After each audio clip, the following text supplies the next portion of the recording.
Imagine it's 2030. Every hospital uses AI. Every bank uses AI. Every army uses AI to make decisions. Now imagine all of that runs on chips made by times one company, Nvidia. One American company. That's not science fiction. That's happening right now. The company is Nvidia. This is how they got there. Today we tell the story of the most important company you probably underestimated. This is about a visionary founder, a technology moat rivals cannot cross, and why countries like India are in a geopolitical queue just to access these chips. It begins at a Denny's in San Jose. Jensen Huang, a Taiwanese immigrant, sat with two colleagues and sketched a business plan. Their idea: build a chip purely for graphics rendering. They named it Nvidia. Nobody thought it would change the world. Jensen Huang is one of tech's most fascinating founders. Born in Taiwan, raised in Kentucky, educated at Oregon State and Stanford, he has led Nvidia for over 30 years. His philosophy in one line: asterisk. Our company is 30 days from going out of business, always. That productive paranoia built an empire. For a decade, Nvidia made GPUs for video games, but unlike a CPU, which processes tasks one by one, a GPU handles thousands simultaneously. Scientists noticed. By the mid-2000s, they were using gaming chips for simulations and machine learning. The gaming tool had become something far more powerful. In 2006, Nvidia launched CUDA, a platform letting developers use GPUs for general computing. This was the masterstroke. Every major AI framework, TensorFlow, PyTorch, runs on CUDA first. Switching away from Nvidia doesn't just mean buying new hardware. It means rewriting millions of lines of code. That is the real moat. In 2018, the crypto mining boom inflated GPU demand artificially. When crypto crashed, orders evaporated. Nvidia's stock fell 55%. Analysts wrote obituaries. Jensen Huang didn't pivot. He doubled down on AI, a bet that looked reckless in 2018 and looks visionary today. ChatGPT launched. 1 million users in 5 days. 100 million in 2 months. Every company scrambled to build AI. Every single one needed Nvidia's H100.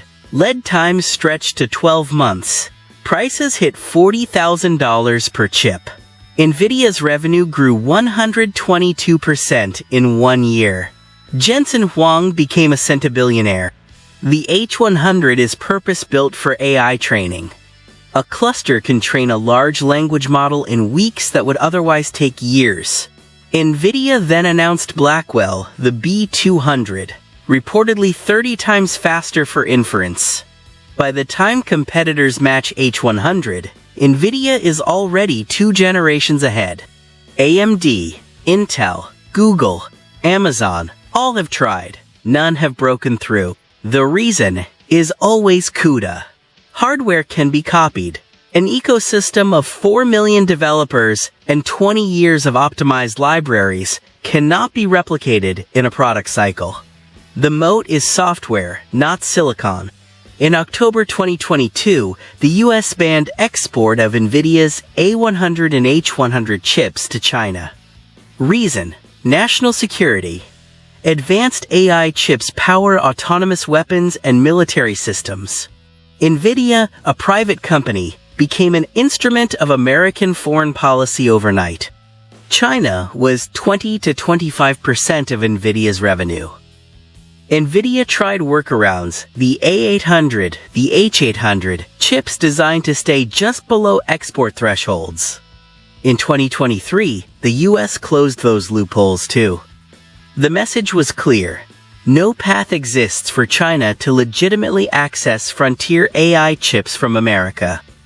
China accelerated development of the Huawei Ascend 910B, a credible but still inferior alternative.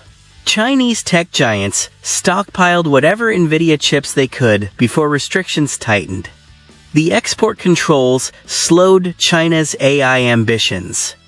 They also lit a fire that will not go out. Export controls created a new global hierarchy.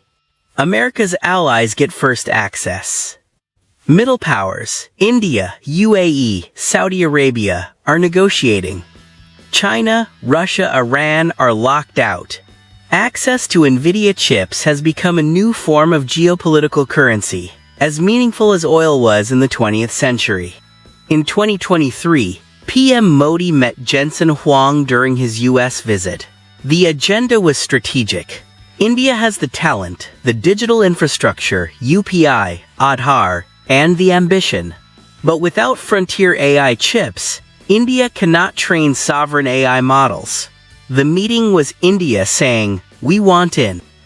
In March 2024, India launched the India AI Mission, 10,371 crore rupees, to build shared AI compute infrastructure. Phase 1 targeted 10,000 high-end GPUs. The target, Nvidia H100s. This is India placing its chips, literally, on becoming an AI superpower. Reliance and Tata are building AI infrastructure at scale. These are not small bets. India's largest conglomerates understand that whoever controls AI compute in the next decade sets the agenda for manufacturing, services, and defense.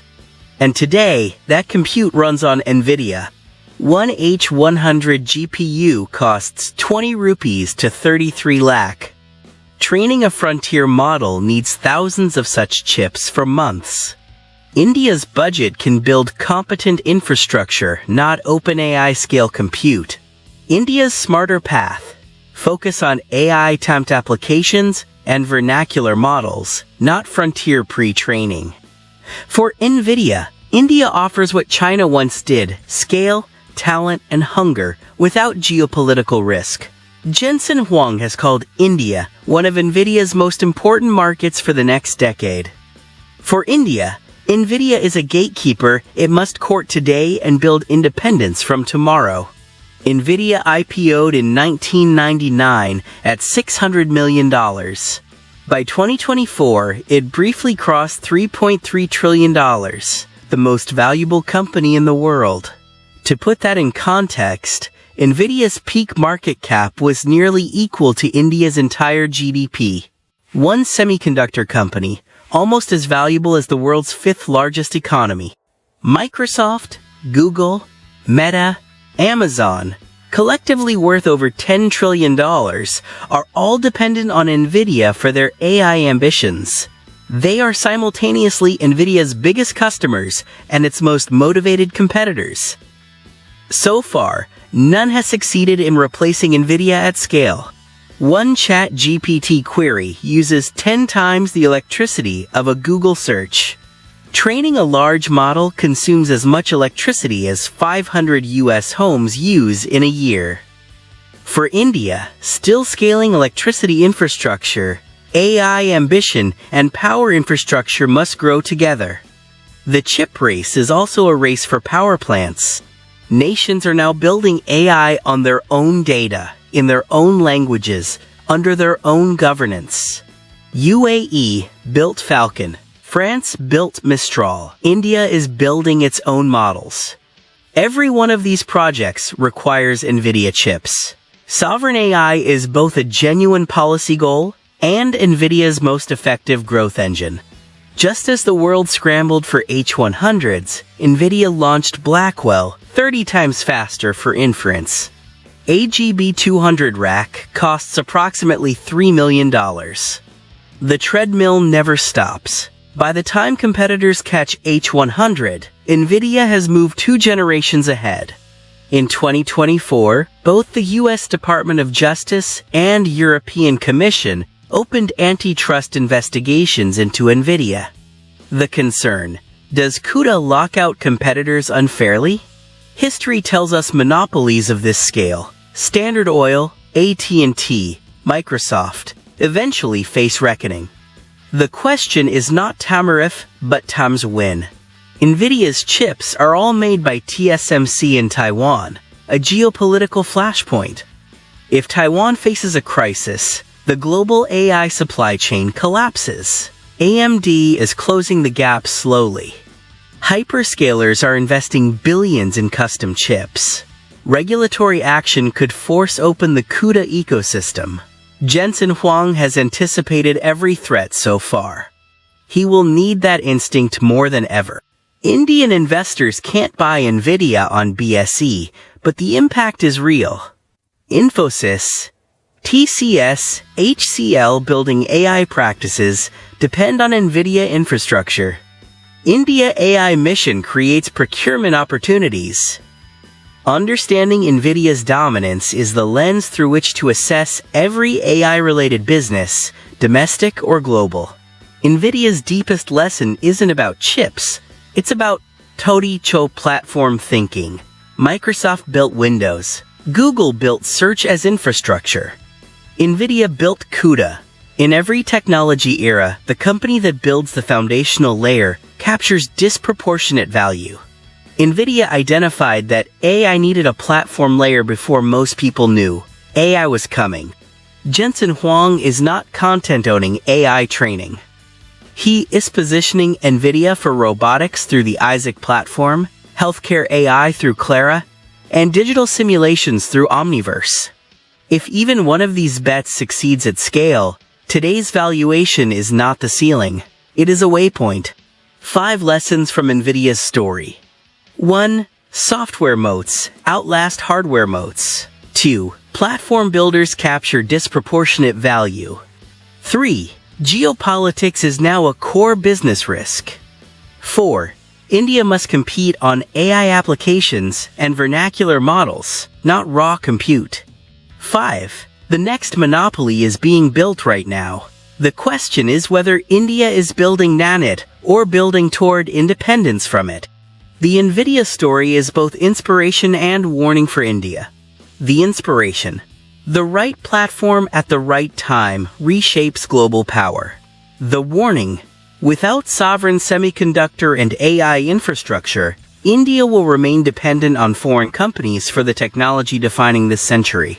The AI mission and semiconductor policy are not bureaucratic exercises. They are the architecture of national sovereignty. Before we close, what do you think is Nvidia's *real noddy moat?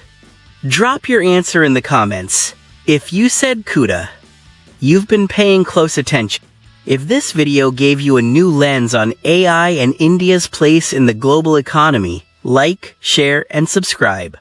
Tell us in the comments, which Indian company has the best shot at building a serious AI platform in the next 5 years? We read every comment. Thank you for watching. See you in the next one.